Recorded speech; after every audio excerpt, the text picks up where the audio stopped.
Hello friends, હવે આપણે જોઈશું નાના આંતરડાની રચના. ઓકે, નાના આંતરડાની રચના.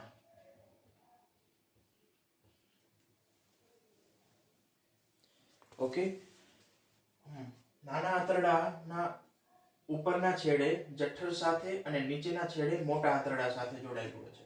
ઓકે, આપણે જઠરમાં જોઈ ગયા કે જઠર જે છે નીચેના છેડે કોના સાથે જોડાયેલું હોય છે? તો કે નાના આંતરડા સાથે. તો નાનું આંતરડું ઉપરના છેડે કોની સાથે જોડાયેલું હશે? ઉપરના બાજુએ કોની સાથે જોડાયેલું હશે? તો કે જઠર સાથે. નીચેની બાજુએ મોટા આંતરડા સાથે જોડાયેલું હોય છે.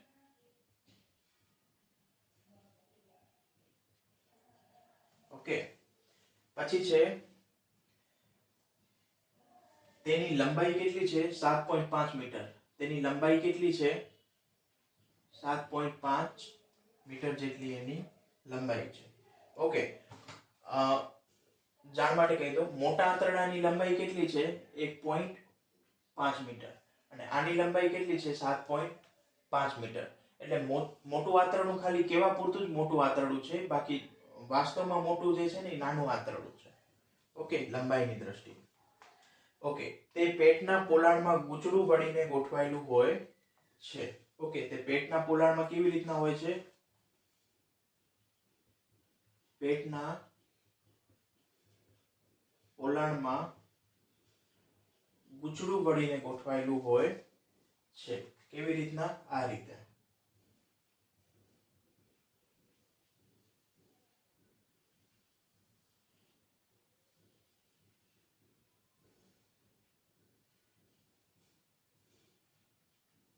ઓકે, અને બાકી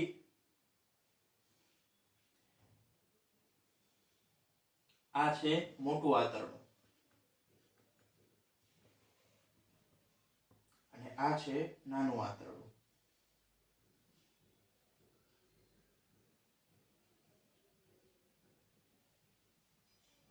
બરોબર છે? લંબાઈમાં આ જે છે એ મોટું હોય છે અને આ જે છે એ નાનું હોય છે. તો આ થયું નાનું આંતરડું. ક્લિયર?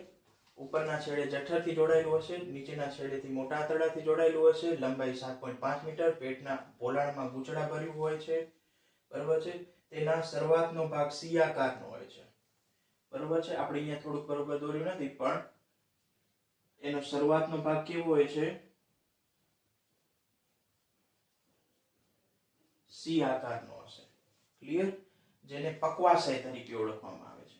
જેને શેના તરીકે ઓળખવામાં આવે છે? પક્વાશય તરીકે ઓળખવામાં આવે છે. તો પરીક્ષામાં પૂછે કે પક્વાશય એટલે શું? તો કે નાના આંતરડાના શરૂઆતનો ભાગ સી આકારનો હોય છે, તેને પક્વાશય તરીકે ઓળખવામાં આવે છે. નાના આંતરડાની અંદરની દિવાલમાં આંગળી જેવા પ્રવર્તો હોય છે. અંદરની તરફ શું હશે? અંદરની તરફ આંગળી જેવા પ્રવર્તો આવેલા હશે. ક્લિયર? અંદરની તરફ શું હશે? તો કે અંદરની તરફ આંગળી જેવા પ્રવર્તો આવેલા હોય છે, જેને રસાંકુરો કહે છે. જેને રસાંકુરો અથવા તો શોષણ કેન્દ્રો કહે છે. ક્લિયર? ઓકે, નાના આંતરડાના શરૂઆતના ભાગમાં યકૃતમાંથી સ્ત્રવતો અને પિત્તાશયમાં સંગ્રહ પામતો પિત્તરસ સ્વાદુપિંડ દ્વારા સ્ત્રવતો સ્વાદુરસ આવે છે.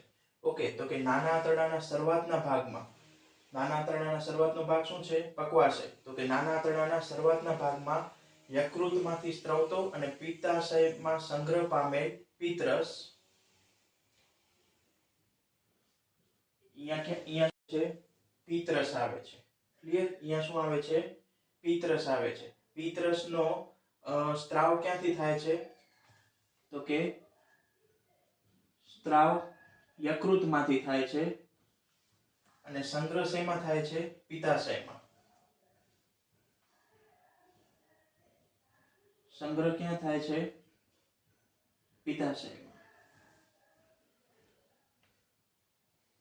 અને સ્વાદુપિંડ દ્વારા સ્ત્રવતો સ્વાદુરસ આવે છે. અને અહીંયા બીજું શું આવશે? તો કે સ્વાદુરસ પણ આવે છે. જે ક્યાંથી સ્ત્રાવ થાય છે? સ્ત્રાવ ક્યાંથી થાય છે? તો કે સ્વાદુપિંડમાંથી. ક્લિયર? આ ઉપરાંત નાના આંતરડાની અંદરની દિવાલમાં આંતરરસ પણ સ્ત્રાવ થાય છે. નાના આંતરડાની અંદરની દિવાલમાં શું થાય છે?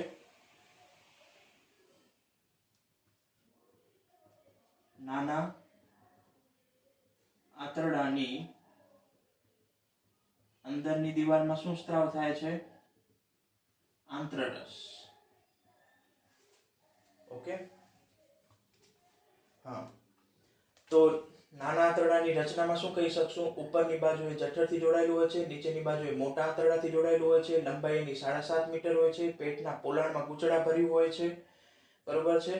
શરૂઆતનો ભાગ સી આકારનો હોય છે જેને પક્વાશય કહેવાય, અને અંદરની તરફ આંગળી જેવા પ્રવૃત્તો આવેલા હોય જેને રસાંકુરો તરીકે ઓળખવામાં આવે. અને આ પક્વાશયમાં શરૂઆતના ભાગમાં શું આવે છે? તો કે પિત્તરસ આવે છે અને સ્વાદુરસ આવે છે. પિત્તરસનો સ્ત્રાવ યકૃતમાંથી થાય છે અને સંગ્રહ પિત્તાશયમાં થાય છે, એટલે કે બરોબર છે. અને સ્વાદુરસનો સ્ત્રાવ ક્યાં થાય છે? સ્વાદુપિંડમાં થાય છે. અને નાના આંતરડાની અંદરની દિવાલમાંથી પણ આંતરરસનો સ્ત્રાવ થાય છે. ઓકે, હેલો ફ્રેન્ડ્સ, હવે આપણે જોશું નાના આંતરડામાં થતી પાચન ક્રિયા. નાના આંતરડામાં થતી પાચન ક્રિયામાં શું આવશે? તો કે જઠરમાંથી ખોરાક ક્યાં આવશે? નાના આંતરડામાં. નાના આંતરડામાં મુખ્યત્વે કયા અંતઃસ્ત્રાવો મતલબ સ્ત્રાવ થતો હતો? એક પિત્તરસ, સ્વાદુરસ અને આંતરરસ, અને ચોથું હતું એક હજી આંગળી જેવા પ્રવર્તો, રસાંકુરો. બસ આ ચારનું જ મેઇન કામ છે, બરોબર છે. ખોરાકમાં પિત્તરસ અને સ્વાદુરસ ભળશે. પિત્તરસ ચરબીનું પાચન કરશે, સ્વાદુરસ કાર્બોદિત, ચરબી અને પ્રોટીનનું પાચન કરશે. ઓકે, કાર્બોદિતમાંથી બનશે ગ્લુકોઝ, ચરબીનું પાચન થઈને બનશે ફેટી એસિડ અને ગ્લિસરોલ, પ્રોટીનનું પાચન થઈને બનશે એમિનો એસિડ. ઓકે, આંતરરસ શું કરશે? તો કે જઠરમાં ખબર છે છેલ્લે અર્ધપ્રવાહી ખોરાક બચ્યો હતો, તો એ અર્ધપ્રવાહી કે અર્ધપાચિત ખોરાકનું પાચન પૂર્ણ કરી નાખશે આંતરરસ. ઓકે, અને ખોરાક લાંબો સમય સુધી નાના આંતરડામાં રહે છે અને ત્રણેય પાચક રસથી ખોરાકનું પાચન પૂર્ણ થાય છે. અને પચેલો જે કોઈ ખોરાક છે એનામાં જે પોષક દ્રવ્યો રહેલા છે એનું શોષણ કોના વડે થાય છે? રસાંકુરો વડે થાય છે. તો આ હતું નાના આંતરડાની પાચન ક્રિયા.